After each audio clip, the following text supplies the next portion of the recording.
Maya Martins sempre sonhou em voar.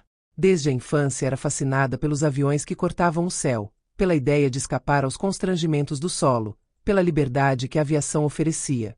Crescendo numa pequena cidade da costa leste, ela foi alimentada por histórias de pioneiros negros da aviação, homens e mulheres como Bessie Coleman, que quebraram barreiras raciais para tocar os céus.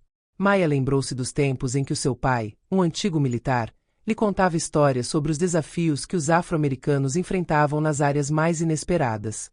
A liberdade não é um direito que nos é dado, Maya, é algo que tomamos. Cada batida do seu coração deve nos lembrar disso, ele costumava dizer a ela. Foi esta filosofia que a impulsionou a perseverar num mundo dominado por preconceitos, a acreditar que poderia alcançar alturas que pareciam, na altura, reservadas a outros. Ela sabia que o caminho estaria repleto de armadilhas, mas nunca duvidou de sua capacidade de ter sucesso. Cada voo, cada rotação, cada acerto do altímetro e cada comunicação com a torre de controle foi um passo mais perto de realizar seu sonho de infância, mas também um ato de resistência. Aos 32 anos, ela foi uma das poucas pilotos negras a chegar ao cargo de capitã de uma grande companhia aérea. Os seus colegas, maioritariamente brancos e homens, respeitavam-na pela sua perícia, precisão e calma lendária, mesmo nas situações mais tensas. Mas Maya também sabia que o seu sucesso, por mais impressionante que fosse, não era simplesmente uma questão de habilidade técnica. Ela carregou consigo o legado de gerações de pessoas de cor que tiveram que lutar por oportunidades que deveriam surgir naturalmente. Cada voo, cada interação, cada dia era uma afirmação silenciosa de que ela estava aqui para ficar, de que o seu sonho não era uma anomalia, mas um sinal do que agora era possível. Naquela manhã, como sempre, Maya acordou antes do amanhecer. O voo que ela iria pilotar era de Nova York a Los Angeles, rota frequentemente percorrida por empresários, celebridades e pessoas influentes. O tipo de passageiros habituados a voar em primeira classe, onde cadeiras de couro e refeições gourmet pareciam simbolizar a distância entre os mundos. Para Maya, foi mais um dia de trabalho, mais um dia fazendo o que ela amava, pilotar um avião e manter seus passageiros seguros.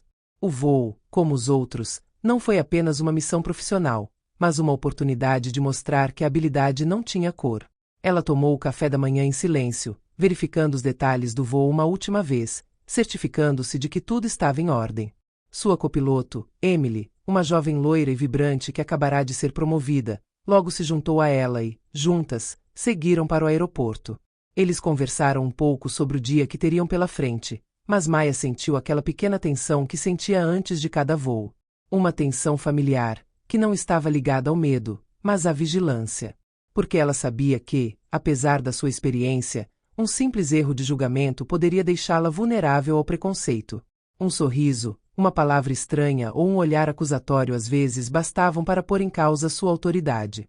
O voo decolou sem incidentes, conforme planejado. Os passageiros sentaram-se na cabine da primeira classe, aproveitando o luxo do avião. O som abafado dos motores e as leves vibrações contrastavam agradável com o relativo silêncio da cabine. Maya, após cumprimentar sua equipe, dirigiu-se à cabine, pronta para sentar na cadeira de capitão. Ela verificou os instrumentos, ouviu as comunicações da torre de controle e assumiu o controle. Está tudo em ordem, ela sussurrou para Emily, que assentiu com um brilho de admiração nos olhos. Maya nunca precisou provar nada a ninguém, mas isso não a impedia de se sentir observada de vez em quando. Mas enquanto eles decolavam, um acontecimento inesperado aconteceu. Uma mulher, sentada na primeira classe, levantou-se de repente e aproximou-se de uma das comissárias de bordo. A mulher era elegante, vestia um terno caro, o olhar duro e desdenhoso. Sua atitude ecoou uma época em que a nobreza de status social era vista como um escudo contra o mundo. Ela se dirigiu à anfitriã em voz alta e ousada, nem mesmo se importando com o constrangimento que estava criando ao seu redor. Eu me recuso a voar com um piloto negro, disse ela, cruzando os braços, a expressão congelada em uma arrogância gelada. Não confio em alguém como ela para minha segurança. Isso está fora de questão. A anfitriã, pega de surpresa e visivelmente inquieta, olhou em volta, sem saber o que fazer. Maya, sentada na cabine, ouviu cada palavra, seu coração afundou.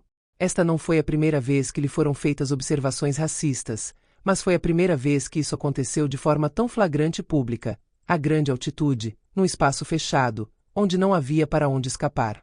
A aeromoça se aproximou da cabine e bateu suavemente na porta. Maia, temos um problema na primeira classe. Parece que um passageiro está se recusando a voar por sua causa, explicou ela em voz baixa, mas ansiosa. Maia respirou fundo, concentrando-se. Ela sabia que tinha que agir com calma e dignidade, sem permitir que a situação saísse do controle. Ela também sabia que qualquer reação impulsiva teria consequências em sua imagem e que isso poderia se tornar um precedente perigoso. Ela se levantou lentamente, ajeitou a jaqueta de piloto e foi para a primeira classe. A cada passo ela sentia a intensidade da situação. Quando ela chegou, a mulher primeiro a olhou de cima a baixo, com desprezo palpável em seus olhos, como se Maia fosse apenas um obstáculo incômodo em seu mundo perfeito. Não houve surpresa, nem espanto, apenas um julgamento instantâneo, uma rejeição que sugeria que o simples facto de uma mulher negra estar no comando deste avião era uma anomalia. Senhorita, você disse que não quer voar comigo? Eu sou o piloto deste voo. Se você tiver alguma preocupação com segurança, posso lhe fornecer todas as informações que você precisa, respondeu Maia com voz firme, mas calma, dominando cada sílaba como se cada palavra fosse uma bala que ela tivesse que atirar com precisão para não errar o alvo. Ela sabia que não tinha que justificar a sua existência, mas que cada gesto, cada resposta devia ser uma demonstração da sua autoridade e da sua dignidade. A mulher caiu na gargalhada, uma risada seca e desdenhosa, como se a própria ideia de Maia no papel de piloto fosse uma piada ridícula. Um piloto negro. É uma piada, não é? Você é apenas uma figura de proa, não merece estar aqui. Exijo que seja substituído imediatamente. Suas palavras eram como punhais, perfurando a realidade de Maia com a acidez de julgamento que ela havia encontrado muitas vezes em sua carreira. Maia sentiu a raiva crescendo dentro dela, mas escolheu controlá-la, mais uma vez. Ela aprendeu ao longo dos anos que a raiva nunca levava à vitória em tais situações. Ela se levantou, ajeitou o uniforme e respondeu com a voz firme, mas calma, vou te dizer uma coisa, este voo vai sair conforme programado. Se você tiver algum problema comigo, existe uma maneira de você sair do avião antes que seja tarde demais. A tensão aumentou instantaneamente. Vários passageiros começaram a cochichar entre si, alguns espantados com a audácia da mulher, outros chocados com a situação. Mas Maia permaneceu firme. Esta não foi a primeira vez que ela enfrentou preconceito racial e estereótipos em lugares onde sua experiência sempre parecia precisar ser questionada. Mas desta vez, algo dentro dela mudou. Ela não iria ceder ao que considerava uma tentativa de humilhação pública. Outro passageiro, um empresário de cerca de 50 anos, levantou-se de repente, com o rosto marcado pela raiva. Acho isso inaceitável, disse ele com voz clara, forte e autoritária. Se você tiver algum problema com a piloto, pode sair do avião. Mas temos confiança nela. A sua declaração ecoou por todo o avião, um sinal tangível de apoio, mas também de rebelião face à injustiça. Atrás dele, uma mulher de meia idade, visivelmente chocada com a atitude do passageiro, também interveio. É vergonhoso, acrescentou ela. Você não pode julgar alguém pela cor da pele. Ela está aqui para nos liderar, não para você decidir o valor dela. A situação foi ficando cada vez mais tensa, mas a anfitriã, percebendo a extensão da situação, interveio rapidamente. Senhora, pedimos que saia do avião imediatamente. Se recusar, seremos forçados a chamar a segurança. Suas palavras foram firmes, mas Maia sabia que a mulher não iria embora sem resistência. Havia um orgulho ferido em seus olhos, uma raiva escondida sob seu sorriso desdenhoso. Sob pressão crescente dos passageiros e da tripulação, a mulher finalmente se levantou, lançando um último olhar de desprezo para Maia. Ela saiu da cabine da primeira classe murmurando insultos, mas ninguém a seguiu. Um pesado silêncio caiu sobre o avião. Foi o tipo de silêncio pesado, aquele que precede uma grande convulsão. Mas esse silêncio não foi apenas constrangedor ou constrangedor. Foi o de uma consciência coletiva, de uma solidariedade silenciosa que se formou entre os passageiros.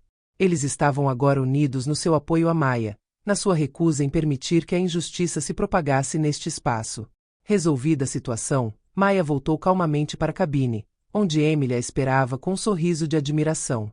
Você lidou bem com isso, disse ela, com a voz sincera. Você é incrível.